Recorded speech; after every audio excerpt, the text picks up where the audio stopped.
നമസ്കാരം. ഇന്ന് എന്നോടൊപ്പം ഉള്ളത് ഭാരതീയ ജനതാ പാർട്ടിയുടെ പാലാ മണ്ഡലത്തിന്റെ അധ്യക്ഷനായിട്ടുള്ള അഡ്വക്കേറ്റ് അനീഷാണ്. എൻ്റെ പേര് സുമിത് ജോർജ് എന്നാണ്. ഞാൻ BJPയുടെ മൈനോറിറ്റി മോർച്ചയുടെ സംസ്ഥാന അധ്യക്ഷനാണ്. ഇന്ന് നിങ്ങളോട് ചില കാര്യങ്ങൾ പറയുവാൻ വേണ്ടിയാണ് ഇന്ന് നമ്മളിങ്ങനെ ഒരു പ്രസ് കോൺഫറൻസ് വിളിച്ചത്.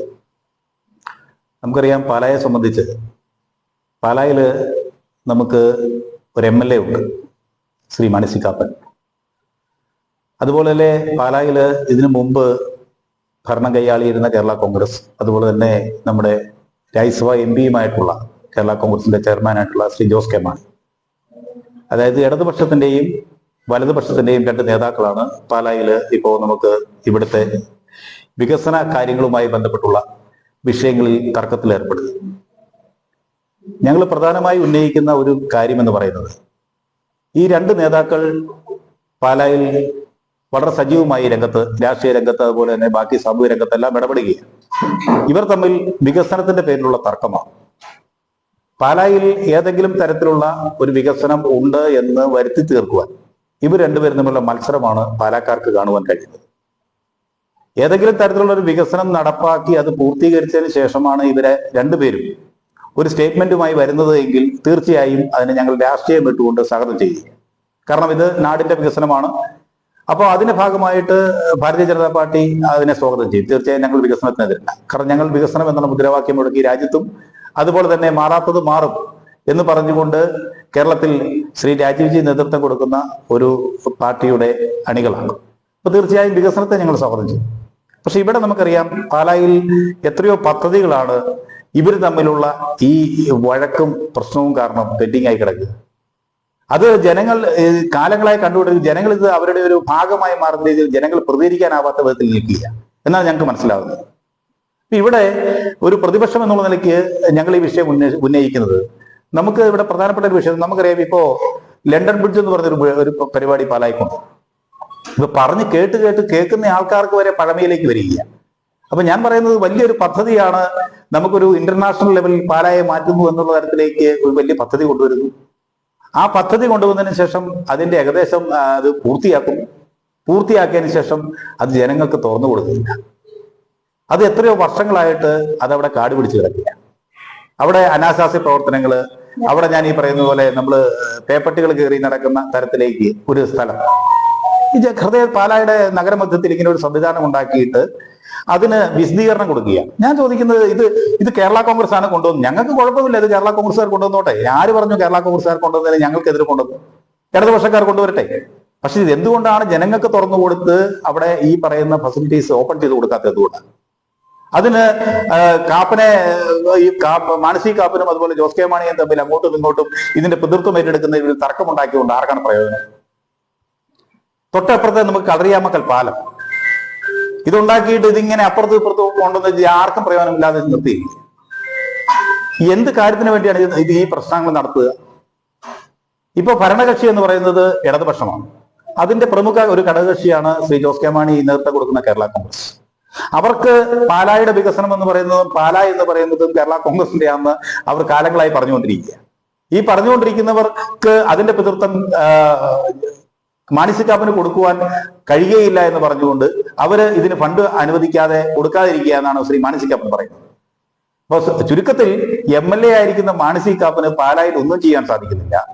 അദ്ദേഹം അതിന്റെ പഴി കേരള കോൺഗ്രസിന്റെ മുകളിലേക്കോ അല്ലെങ്കിൽ ജോസ് കെ മാണിയുടെ മുകളിലേക്കോ LDFന്റെ മുകളിലേക്കോ വെക്കുന്നു. പാലക്കാരെ സംബന്ധിച്ച് പാലക്കാർക്ക് ആരോട് എന്ത് പറയണം? അവർ തെരഞ്ഞെടുപ്പത്ത് ജയിപ്പിച്ചു വിട്ട ഒരു MLA, അദ്ദേഹം മറ്റൊരു പാർട്ടിയുടെ പേരിൽ പഴിചാരിക്കൊണ്ട് പാലായി കൂടെ മുഴുവൻ പറഞ്ഞുകൊണ്ട് നടക്കുന്നു. ഇത് ചുരുക്കത്തിൽ ഞാൻ പറഞ്ഞത്, ഒന്നും നടത്തുവാൻ പാലായിൽ സമ്മതിക്കില്ലാത്ത തരത്തിൽ ഇവർ രണ്ടുപേരും തമ്മിലുള്ള യുദ്ധത്തിന്റെ ദുരന്ത സാക്ഷിയായി മാറുവാനാണോ പാലക്കാരുടെ വിധി? അത് എത്ര കാലം പാലക്കാർ സഹിക്കണം? ഇത് ആരെങ്കിലും ഉന്നയിക്കണ്ടേ? ഈ പാലായിൽ വികസനം എന്ന് പറഞ്ഞുകൊണ്ട് നമുക്കറിയാം എത്രയോ കാലങ്ങളായിട്ട് നമ്മൾ ബൈപ്പാസിന്റെ കാര്യങ്ങളും എത്ര കാലം അത് മുടങ്ങിക്കിടന്നു. ഇപ്പോഴും അത് പൂർത്തിയാക്കിയിട്ടുണ്ട്. ഇപ്പോഴും അത് നമുക്കറിയാം പല ഭാഗത്തും അതിന്റെ പല കാര്യങ്ങളും നമുക്ക് ഈ നമ്മുടെ മരിയൻ മെഡിക്കൽ സെന്ററിന്റെ അവിടെ ആ കെട്ടിടം പൊളിച്ചു മാറ്റുന്നതുമായി ബന്ധപ്പെട്ട് കോമ്പൻസേഷൻ വിഷയങ്ങൾ, ആ പ്രശ്നങ്ങൾ നേരത്തെ ഒരു തവണ അത് പൊളിച്ചു മാറ്റുവാൻ പറഞ്ഞ് വിധി വന്നതാ.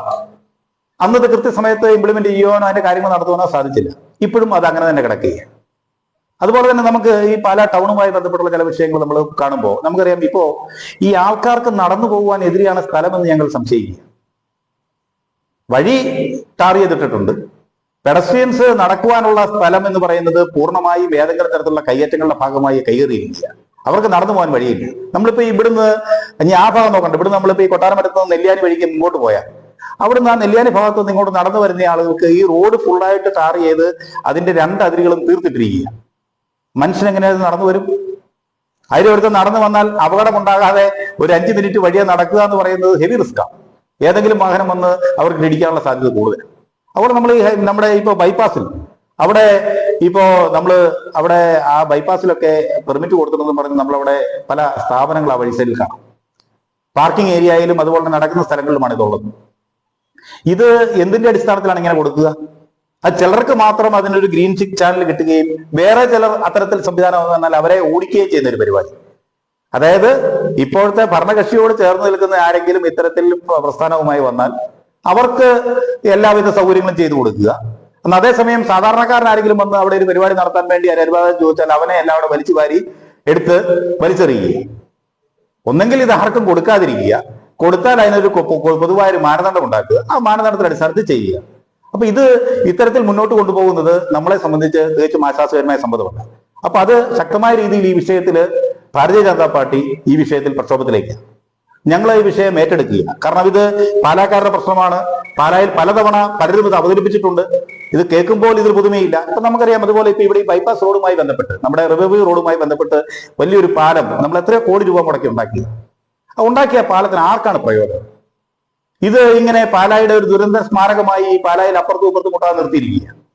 അത് നമ്മൾ ഏറ്റവും വിരോധാഭാസമായി തോന്നുന്നത് അതിന്റെ തുടക്കത്തിലെ സ്ഥലം. നമുക്കറിയാം, ഇവിടെ ഈ നമ്മുടെ ഹോട്ടലിരിക്കുന്ന കോമള ഹോട്ടലില്ലേ, ആ ഹോട്ടലിരിക്കുന്ന സ്ഥലത്ത് ആ സ്ഥലം ഏറ്റെടുക്കാതെയാണ് തുടക്കത്തിൽ തന്നെ അതിന്റെ പ്ലാനും പദ്ധതിയും തയ്യാറാക്കിയത്.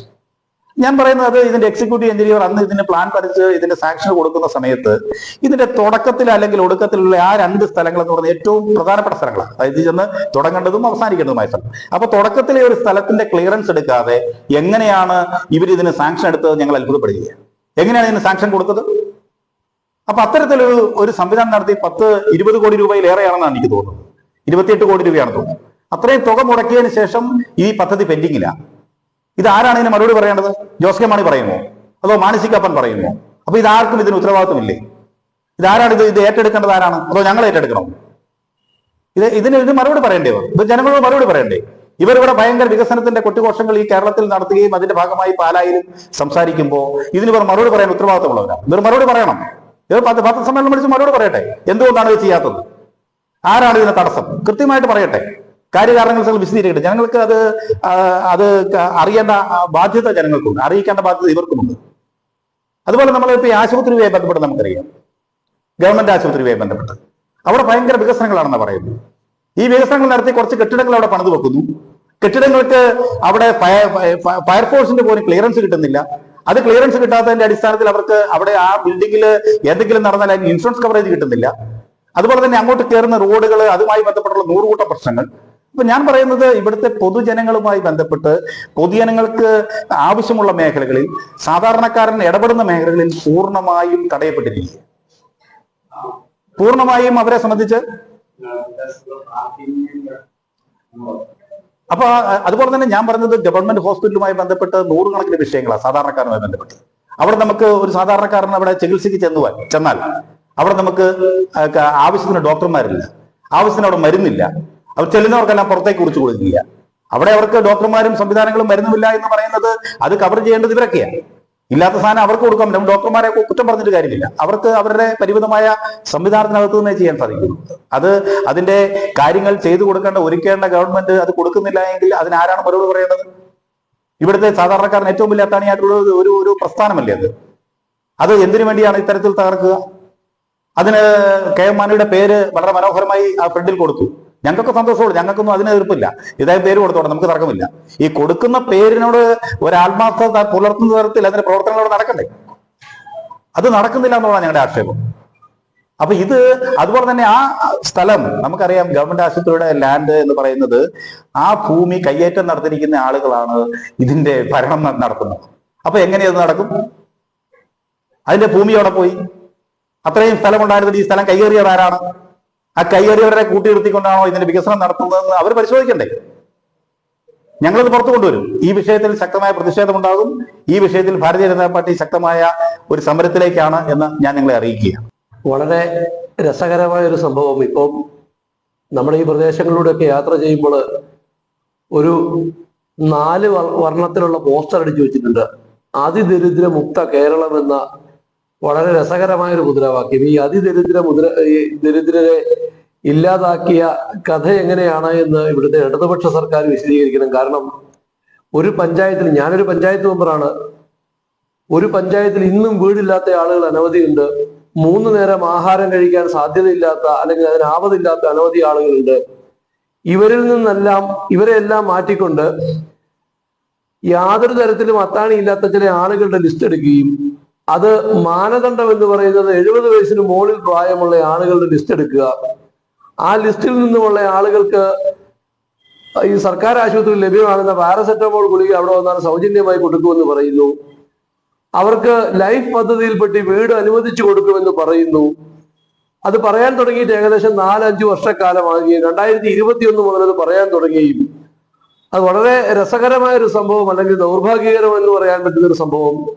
ഇതിൽ അനവധി ആളുകൾ തന്നെ മരണപ്പെട്ടു കഴിഞ്ഞു. കാരണം അവർ 75 വയസ്സ് 80 വയസ്സൊക്കെ പ്രായമായ വയോധികരായ ആളുകളായിരുന്നു. അവർക്ക് അത്താണിയില്ല, അവർക്ക് മക്കളില്ല, അവർക്ക് ജീവിത സാഹചര്യങ്ങളില്ല, അവർക്ക് ആഹാരമില്ലായിരുന്നു.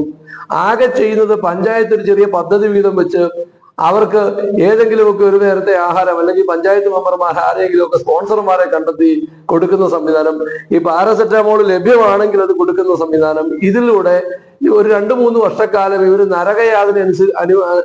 നരകയാതനയിൽ ജീവിക്കുകയും തുടർന്ന് അവർ മരണപ്പെടുകയും ചെയ്തു കഴിഞ്ഞപ്പോഴാണ് ഈ അതിദരിദ്രരിൽ ഇല്ലാണ്ടായി. എന്ന് വെച്ചാൽ ഒരു വിഭാഗം ആളുകളെ കൊല ചെയ്തുകൊണ്ടാണ് ഈ അതിദരിദ്രരെ ഇല്ലാതാക്കിയ സംഭവം. അത്തരത്തിൽ വളരെ ഹീനമായ ആളുകളുടെ കണ്ണിൽ പൊടിയിടുന്ന ഇലക്ഷന് വേണ്ടി പോസ്റ്റർ ഒട്ടിക്കാൻ വേണ്ടി മാത്രമുള്ള ഒരു ദയനീയമായ പരിപാടിയാണ് ഈ ബഹുമാനപ്പെട്ട മുഖ്യമന്ത്രിയുടെ നേതൃത്വത്തിൽ അതിദരിദ്രരെ ഇല്ല എന്നുള്ള പ്രഖ്യാപനം ഉണ്ടായത്. അത് വളരെ രസകരമായ കണക്കാണ്. ഇതിനെല്ലാം ബാധ്യതകൾ പഞ്ചായത്തിലേക്കൊന്നും പഞ്ചായത്ത് അത് കൊടുത്തു തീർത്തിട്ടില്ല, യാതൊരു തരത്തിലുള്ള പ്രഖ്യാപനമൊന്നുമില്ല. പക്ഷെ അതൊരു ഇലക്ഷൻ സ്റ്റണ്ട് എന്ന് തന്നെ പ്രഖ്യാപിക്കുകയാണ്. ഇത്തരത്തിലാണ് തദ്ദേശ സ്വയംഭരണ സ്ഥാപനങ്ങളിൽ മുഴുവൻ കഴിഞ്ഞ 5 വർഷക്കാലം നടന്നത്. എല്ലാ സാമ്പത്തിക വർഷത്തിലും ഇവര് മാർച്ച് മാസം എത്തുമ്പോഴത്തേക്കും 1% തുക വെട്ടിക്കുറയ്ക്കും. അപ്പൊ നമ്മൾ ജൂൺ മാസത്തിലെ വികസന സദസ്സിൽ വെച്ച് അല്ലെങ്കിൽ വികസന സെമിനാറിൽ വെച്ച് ആ റോഡ്, ഈ റോഡ്, അല്ലെങ്കിൽ ആ പദ്ധതി, കുടിവെള്ള പദ്ധതി, അല്ലെങ്കിൽ ശുചിത്വ പദ്ധതി എന്നെല്ലാം പറഞ്ഞുകൊണ്ട് ഫണ്ട് വെക്കുകയും അതൊരു ഡിസംബർ, ജനുവരി, ഫെബ്രുവരി മാസം ആകുമ്പോഴത്തേക്കും സർക്കാർ ഒരു ഉത്തരവിറക്കും, ഒരു 15% ഫണ്ട് കുറച്ചാണ് ഇത്തവണ തദ്ദേശ സ്ഥാപനങ്ങൾക്ക് തരുന്നത്. അതോടുകൂടി ആരംഭിച്ച എല്ലാ പദ്ധതികളും അവതാളത്തിലാവുകയോ അത് പൂർത്തിയാകാതെ കിടക്കുകയോ ചെയ്യുന്ന ഒരു ദയനീയമായ അവസ്ഥയാണ് ഇവിടെ കേരളത്തിലെ എല്ലാ പഞ്ചായത്തുകളിലും. പാലാ കേന്ദ്രീകരിച്ചുകൊണ്ടുള്ള പഞ്ചായത്ത്, അല്ലെ പാലാ നിയോജക മണ്ഡലത്തിലെ പഞ്ചായത്തുകളിലെ കഥയെടുത്താൽ LDF ആണ് ഭരിക്കുന്നത്. മിക്കവാറും എല്ലാ പഞ്ചായത്തുകളും ഭരിക്കുന്നത് LDF ആണ്. ഇവർ തമ്മിലുള്ള അടി തീർന്നിട്ട് ഇന്ന് വരെ പദ്ധതി പൂർത്തീകരിക്കാൻ സാധിച്ചിട്ടില്ല. കാരണം മാസാമാസം വെച്ച് പ്രസിഡന്റിനെ മാറുന്നത്, കേരള കോൺഗ്രസ് മാറുന്നു, അത് CPM മാറുന്നു, അവരുടെ ഉള്ളിൽ മാറുന്നു. ഇങ്ങനെ അങ്ങോട്ടും ഇങ്ങോട്ടും ആളുകളെ മാറ്റുന്നതോടൊപ്പം തന്നെ ഈ പദ്ധതിയും അവതാളത്തിലാവുന്നു. അപ്പൊ പുതിയ പ്രസിഡന്റ് വരുമ്പോൾ പുതിയ പദ്ധതിയുമായിട്ട് വരുന്നു, അല്ലെങ്കിൽ പഴയ പ്രസിഡന്റ് പദ്ധതിക്ക് പണം ശരിക്കും അനുവദിക്കാതെ വരുന്നു. ഇത്തരത്തിലുള്ള ഈ പടലപ്പണക്കങ്ങളും ചവിട്ടുനാടകങ്ങളും കൃത്യമായി മുന്നണിക്കകത്ത് നടക്കുകയും അത് ആ ഒരു ഭയവും അവർക്കുണ്ട്. ഇനി വരാൻ പോകുന്ന തദ്ദേശ തെരഞ്ഞെടുപ്പിൽ LDF മുന്നണി ജയിക്കുകയില്ല എന്നുള്ള ഒരു ധാരണയിലാണ് ഇപ്പൊ നിലവിൽ പ്രവർത്തിക്കുന്നത്. അതുകൊണ്ട് ഏതെങ്കിലുമൊക്കെ രീതിയിൽ ജനങ്ങളുടെ കണ്ണിൽ പൊടിയിട്ടുകൊണ്ട് തെരഞ്ഞെടുപ്പിന്റെ ആ ഒരു അടുത്തിലേക്ക് പോകാനുള്ള ശ്രമം നടക്കുന്ന ഈ ഇടതുമുന്നണി അവർ ശ്രദ്ധിക്കേണ്ട ഒരു സംഗതി, അവരുടെ മുമ്പിലുള്ള അവരുടെ അധികാര കേന്ദ്രത്തിലുള്ള എത്രയെത്ര പദ്ധതികൾ മുടങ്ങിക്കിടക്കുന്നു, എത്രയെത്ര ക്ഷേമ പദ്ധതികൾ മുടങ്ങിക്കിടക്കുന്നു, ഈ ക്ഷേമ പെൻഷനുകളുടെ കുടിശ്ശിക തന്നെ കിടക്കുന്നു. ഇതെല്ലാം കിടക്കുമ്പോൾ ഇപ്പൊ 2000 ആക്കി എന്ന് പറയുന്നു. ഈ 2000 ആക്കി എന്ന് പറയുമ്പോഴും അത് എത്രമാത്രം കഷ്ടപ്പെട്ടാണ് ഇവർ കൊടുക്കുന്നത് എന്നുള്ളതും, അല്ലെങ്കിൽ ഏത് രീതിയിലാണ് ഇപ്പോൾ അവർക്ക് ആളുകൾക്ക് ഇത് കൊടുക്കുന്നത് എന്നുകൂടി ചിന്തിക്കേണ്ടതുണ്ട്. അപ്പൊ അത്തരത്തിൽ ഒരു ജനകീയ ഇടപെടലുകൾക്ക് വേണ്ടിയിട്ടാണ് ഭാരതീയ ജനതാ പാർട്ടി നിൽക്കുന്നത്. മാറാത്തത് മാറുമെന്നുള്ള കാര്യത്തിൽ സംശയമുണ്ട്. ഒരു വികസിത കേരളം ഉണ്ടാവും, ഒരു വികസിത പാലായ ഉണ്ടാവും. അതിനോടൊപ്പം ഇവിടുത്തെ പൊതുസമൂഹം ചേർന്ന് നിൽക്കും. അതിന് ഈ ഒരു വികസിത കേരളത്തിന് വേണ്ടി, അല്ലെ വികസിത ഗ്രാമത്തിന് വേണ്ടി ഈ പാർട്ടിയോടൊപ്പം എല്ലാവരും അണിചേരുന്നതായിട്ട് ഞങ്ങൾക്ക് സംശയമില്ല. വരുന്ന തദ്ദേശ തെരഞ്ഞെടുപ്പുകളിൽ ഞങ്ങൾക്ക് നിലവിലുള്ള അംഗങ്ങളിൽ നിന്ന് അതൊരു 3 ഇരട്ടിയായി വർദ്ധിച്ച് ഒരു ഏകദേശം ഒരു 50-60 പഞ്ചായത്ത് മെമ്പർമാർ, തദ്ദേശ സ്ഥാപനങ്ങളുടെ മെമ്പർമാരും 2-3 തദ്ദേശ സ്ഥാപനങ്ങളുടെ ഭരണവും ലക്ഷ്യമിട്ട് തന്നെയാണ് ഞങ്ങൾ നീങ്ങുന്നത്. അതിൽ ഇവിടുത്തെ പൊതുജനത്തിന്റെ എല്ലാ പിന്തുണയും ഉണ്ടാവും. എല്ലാ അടിസ്ഥാന സൗകര്യങ്ങളും വികസിപ്പിക്കുന്നതിന് ആവശ്യമായ എല്ലാ ക്രമീകരണങ്ങളും ഞങ്ങൾ നടപ്പിലാക്കും. എല്ലാ സാമ്പത്തിക സഹായങ്ങളും എല്ലാ സാമ്പത്തിക സ്രോതസ്സുകളെയും ഉപയോഗിക്കും. എല്ലാ വിഭവങ്ങളെയും ഞങ്ങൾ സമാഹരിക്കാനും ഞങ്ങൾക്ക് സാധിക്കും. ആ ഒരു ബോധ്യം ഇപ്പോഴത്തെ എല്ലാ BJP സർക്കാരുകളുടെയും പ്രവർത്തനത്തിൽ ജനങ്ങൾക്ക് ബോധ്യമുണ്ട്, ജനങ്ങൾക്ക് വിശ്വാസമുണ്ട്. ആ വിശ്വാസം പാലായിലും ഉണ്ടാകുമെന്ന് ഞങ്ങൾക്ക് പരിപൂർണ വിശ്വാസമുണ്ട്. ഈ ജനങ്ങളോടൊപ്പം ഉണ്ടാവും. ജനങ്ങളുടെ എല്ലാ വിജയത്തിനും വികാസത്തിനും ഞങ്ങൾ ഉണ്ടാകുമെന്നും ഞങ്ങൾ ഈ അവസരത്തിൽ അഭിപ്രായപ്പെടുകയും ചെയ്യുകയാണ്.